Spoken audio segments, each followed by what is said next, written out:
Hey guys, so welcome back to Purely Walking. It's me, Ellie again, and I'm about to show you what city officials have dubbed the most important city improvement of all time here in Santo Domingo.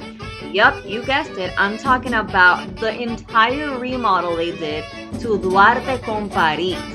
Why is this intervention so important, and how are the before and afters looking? Of course, I'm going to show you, so come along.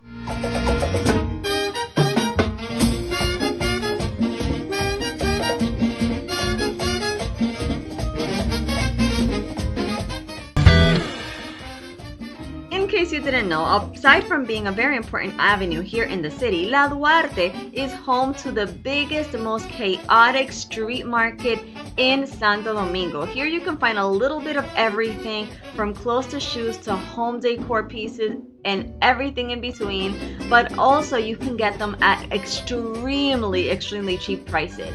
So a lot of people come here just to get things at a bargain, but as you can tell, La Duarte was completely chaotic, dirty, unorganized. So people came here, but they didn't really enjoy the shopping experience, as you can probably tell.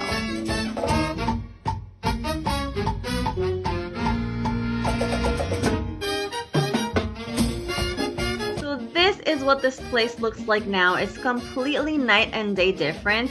They actually not only cleaned up all the trash and all the junk that was on the street, but they put up street vendor huts, actual huts that are numbered so that the vendors can actually sell things in a more organized way. They obviously also put very good lighting in here. I'm driving at night and you can see how well illuminated this is. And of course, they did some beautiful murals up on the sides of the street so people can actually enjoy the shopping experience here a lot more than before. Of course, they also did some work underground. They put some of the cables that were up there, they put them underground, not all of them because I still see some up there, but they did put a lot of them underground.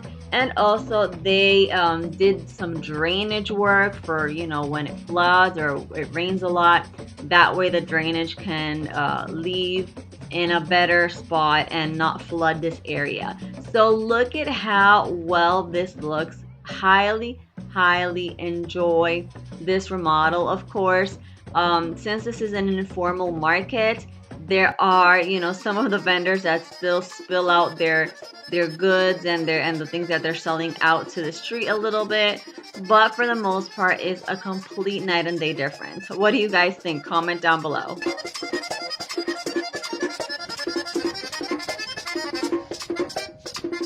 As I look back on the before images, I can't even believe how risky those little huts look. I mean, I think the street vendors themselves made them like by hand or something, and when it got wet, like when it started raining, everything got wet, I imagine.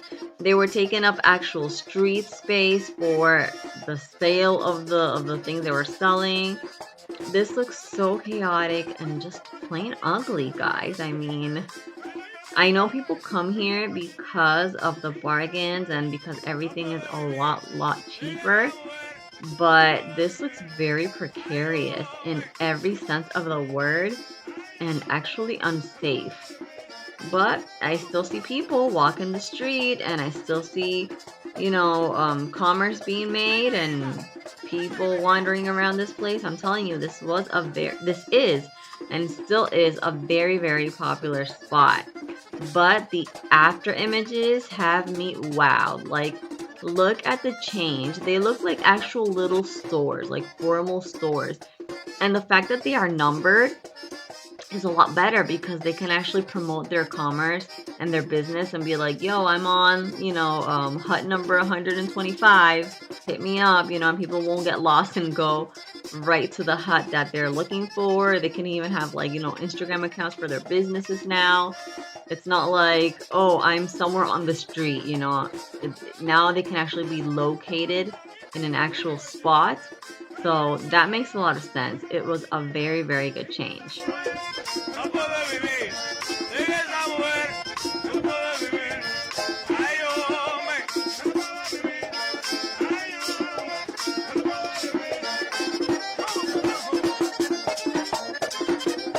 And to give you some context on this remodel, this was actually started by a promise made to the city by the ex-mayor David Collado. He actually promised to intervene this place, but when the pandemic hit, it made it highly impossible for him to do so. So when he was no longer mayor, he decided to give private funds through his foundation and partially fund this remodel. Of course, city officials were on board with it. The new mayor, she's very dynamic, and she also gave city funds to this remodel as well. So it was a private public thing, and they all inaugurated this together.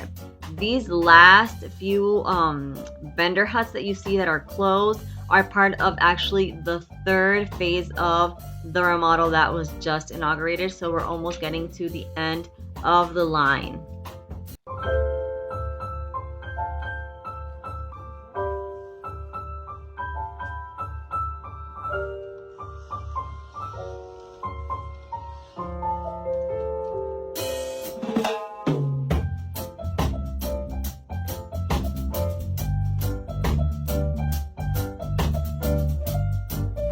So guys, as you wander through this before and after scenery of La Duarte, let me know what you thought of it and what you think that the biggest change was. What did you enjoy the most? To me, I think that the little huts for the vendors was one of the biggest game changers of this commercial area of town. There obviously are a lot more changes that you can see, but I will be more than happy, even happier than that random lady dancing in the corner. I would be more than happy to see city officials actually improve a lot more places in the city of Santo Domingo like this, because like I said, Duarte is a very huge area. So obviously they could not, with the money available, they could not do the whole thing. So there are still more chaotic places in Santo Domingo to be intervened. But that's to be continued, and obviously your girl Ellie is gonna be on top of it and let you know all the changes that come out. So let me know what your thoughts are, and of course this is me signing out, and I will see you in my next video. Bye guys.